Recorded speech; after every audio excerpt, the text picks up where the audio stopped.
Eu estava acampando no meio do nada em Washington, perto de Monte Rainier. Tipo, não em um acampamento oficial, apenas na floresta onde eu não esperaria outro ser humano por quilômetros. Certa noite, acordei e ouvi algo. Abri minha barraca e havia um homem sentado onde minha fogueira estava, bem ao lado de fora da barraca. Nada particularmente digno de nota sobre o homem, apenas um cara de aparência normal sentado a alguns metros da minha barraca. Sem bolsa ou mochila ou qualquer coisa com ele. Apenas um homem. Ele me viu abrir a barraca, seus olhos ficaram enormes, como se tivesse visto um fantasma, e foi embora.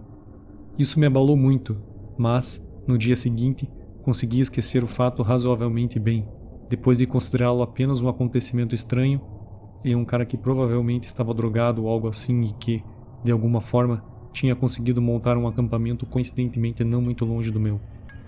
Então, 2 dias depois disso, e a uma distância de 10 a 15 milhas em direções totalmente aleatórias, que ninguém poderia tomar o mesmo caminho por acidente, eu estava sentado perto da fogueira naquela noite e comecei a ouvir barulhos que cada vez mais me convenci de que era uma pessoa. Eu os chamei e, na escuridão, alguém disse: "Você sabe como chegar a Bell's Canyon?" Eu disse que não. Acho que esse lugar nem existe. Eles continuaram falando fora da minha linha de visão. Tentei vê-los com minha lanterna, mas eles gritaram: "Mire para longe!" E, meio assustado e sem querer irritar uma pessoa potencialmente louca, eu o fiz. Depois de uns 15 minutos em que eu estava muito assustado e eles conversavam e faziam perguntas completamente aleatórias na escuridão, parecia que a voz tinha se aproximado. Então, eu acendi minha luz naquela direção novamente, e era o mesmo cara que tinha estado do lado de fora da minha barraca 2 noites antes. Ele tinha que ter me seguido por quase 24 quilômetros em 2 dias, porque não há como ele ter ido parar acidentalmente no mesmo lugar, por mais vasta que seja a região selvagem. De jeito nenhum. Assim que minha luz o atingiu, ele fugiu novamente. Comecei a persegui-lo, mas não queria me perder na selva no escuro, então parei rapidamente depois de provavelmente apenas 30 a 40 metros. A única maneira dele estar nos 2 lugares era especificamente se estivesse me seguindo. Decidi que a viagem havia terminado logo pela manhã e voltei a caminhar durante 3 dias, sempre voltando para trás, tentando desviar qualquer pessoa que estivesse me seguindo da trilha e, ocasionalmente, me escondendo e esperando para ver se ele viria me seguir. Realmente não consigo descrever como foi aterrorizante sentir que estava sendo caçado na floresta e ter que pensar em coisas que eu poderia fazer para evitar ser assassinado. Na primeira noite de caminhada, ouvi 2 vezes o que parecia ser uma pessoa andando em círculos do lado de fora da minha barraca. Mas quando criei coragem para olhar, ninguém estava lá. Na segunda noite, ouvi o que, a princípio, pensei ser um animal fazendo barulhos à distância. Mas aos poucos percebi que parecia mais um humano fazendo chamados de animais. Não vi o homem novamente. Realmente parecia uma pessoa fazendo barulho de uivos. Eu literalmente quase chorei quando finalmente voltei para o carro. O alívio foi tão grande. Até hoje provavelmente foi a experiência mais aterrorizante que eu já tive. Não tenho ideia de quem era o cara ou quais eram suas intenções, e não tenho como obter uma explicação, mas realmente não consigo explicar como foram dias aterrorizantes.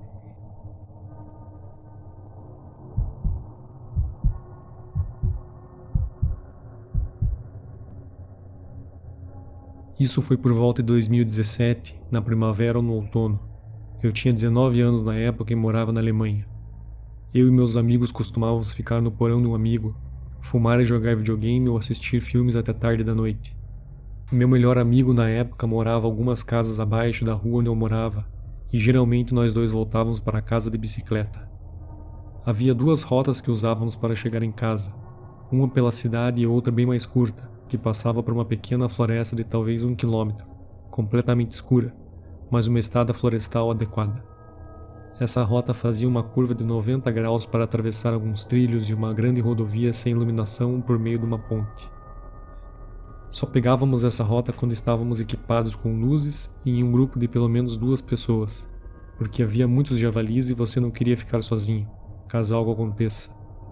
Então, em uma noite, voltamos para casa, ambos bastante cansados e talvez já com algumas cervejas, mas não muito bêbados. Quando chegamos perto daquela curva de 90 graus em que a estrada sobe a ponte, Meu amigo que estava na frente parou de repente porque havia uma árvore relativamente grande atravessada na estrada. Nós dois pegamos nossas bicicletas, as levantamos sobre a árvore e continuamos. Talvez 10 a 20 metros depois, de repente, avistamos uma fogueira no acostamento, bem no cruzamento onde tínhamos que fazer a curva. Nós dois desaceleramos um pouco a ver a fogueira e quando nos aproximamos, avistamos 6 ou 7 pessoas ao redor da fogueira, formando um semicírculo, todas de frente para nós. Todas elas usavam vestidos longos brancos ou togas com máscaras. Eram máscaras do tipo como um chapéu de marinheiro com véus.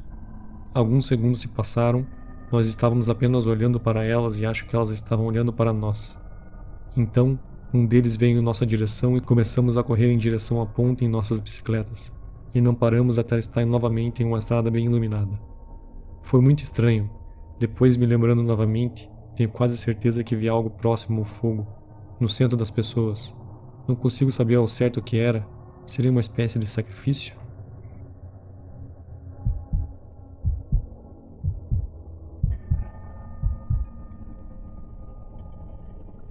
Isso aconteceu comigo e com a minha amiga Sam há 3 invernos.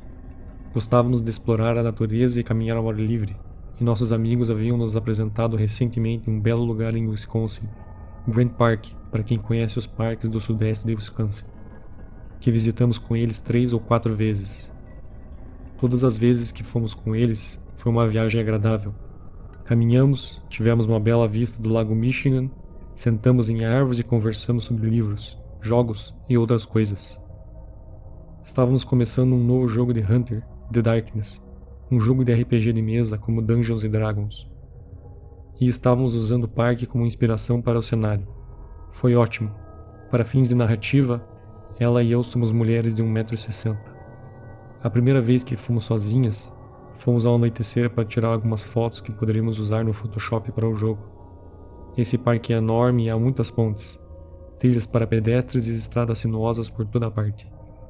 Estávamos caminhando sobre uma ponte que ficava ao lado de uma das estradas, com uma floresta densa em ambos os lados.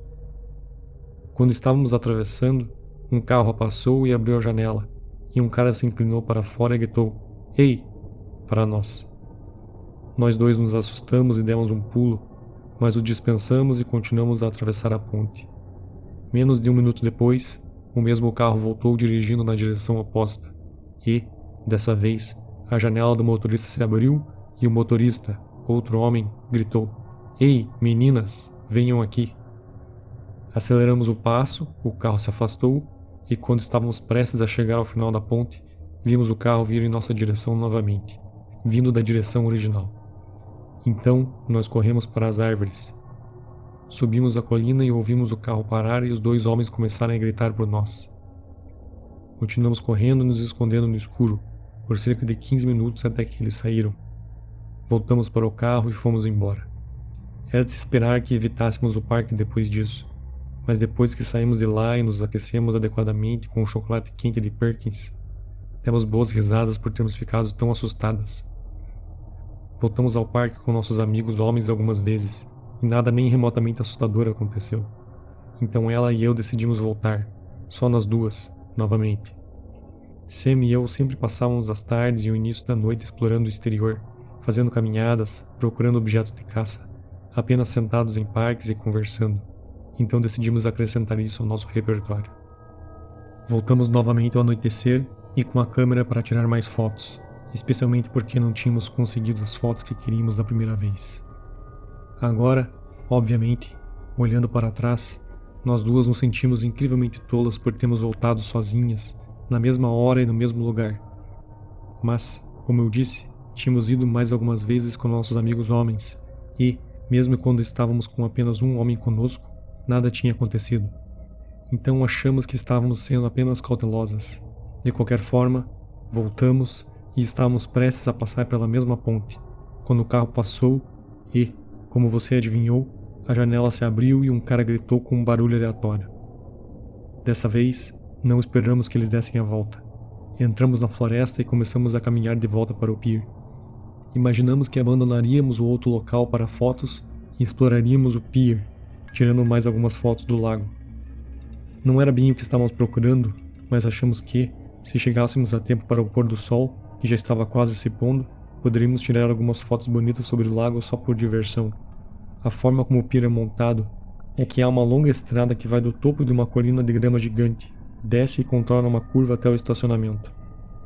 O pier fica no final do lado direito do estacionamento, a cerca de 200 metros de distância.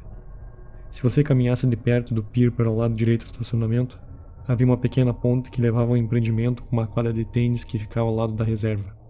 Começamos a caminhar pela estrada até o lago, quando o mesmo carro de antes entrou no estacionamento perto do pier. Eles não disseram nada ao passar, mas mesmo assim decidimos diminuir a velocidade e decidir se queríamos ou não continuar no pier. O carro deu meia volta no estacionamento e voltou para a estrada. O carro chegou até onde estávamos e parou. Então imediatamente nos viramos e começamos a descer a colina. Todas as janelas se abriram e vimos que havia 4 rapazes e uma moça no carro. Eles gritaram, "Olá!" E Sam e eu nos viramos e acenamos. Um deles então disse, "Oh, ei, você é linda!" E os outros se uniram a eles. "Ei, sim, espere por nós. Agora, veja bem, somos 2 mulheres pequenas, mas também estávamos muito bem agasalhadas com grandes casacos e chapéus de inverno.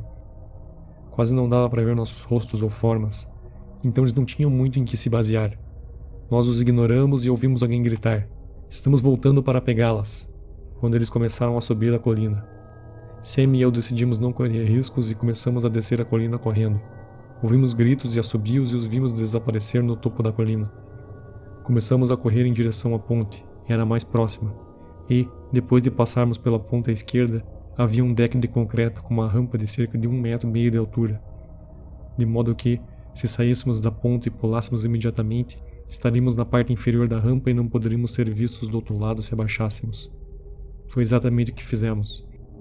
Ouvimos o carro descer a colina em alta velocidade, e 4 portas se abrem e se fecham enquanto todos começam a gritar e a rir. "Venham cá, meninas. Vamos ser legais. Nós só queremos brincar." A maioria deles foi para o pier, mas 2 deles ficaram para trás e pudemos entender um pouco do que eles estavam dizendo. "Para onde você acha que elas foram?" "Não sei. Nós vamos achá-las." Sam e eu ficamos encolhidas e assustadas, e depois de ficarmos em silêncio perto da ponte por um tempo, decidimos dar uma olhada para ver se os outros 2 também tinham ido embora, para que pudéssemos nos esgueirar de volta para a colina ou fugir para outro lugar. Demos uma olhada e havia um outro cara do outro lado da ponte, e ele claramente nos viu. "Aqui!" grita ele para seus amigos e começa a correr pela ponte até nós. Saímos em direção ao empreendimento, correndo ao redor da lateral da quadra de tênis, enquanto éramos perseguidos por 3 dos rapazes. Apenas um deles está próximo de nós, cerca de 6 metros, mas os outros estavam nos alcançando mais rápido do que gostaríamos.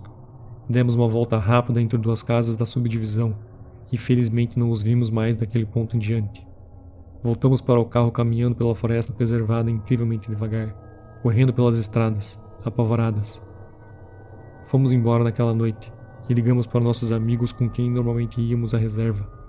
Dali em diante, eles insistiram em nos acompanhar sempre que íamos lá.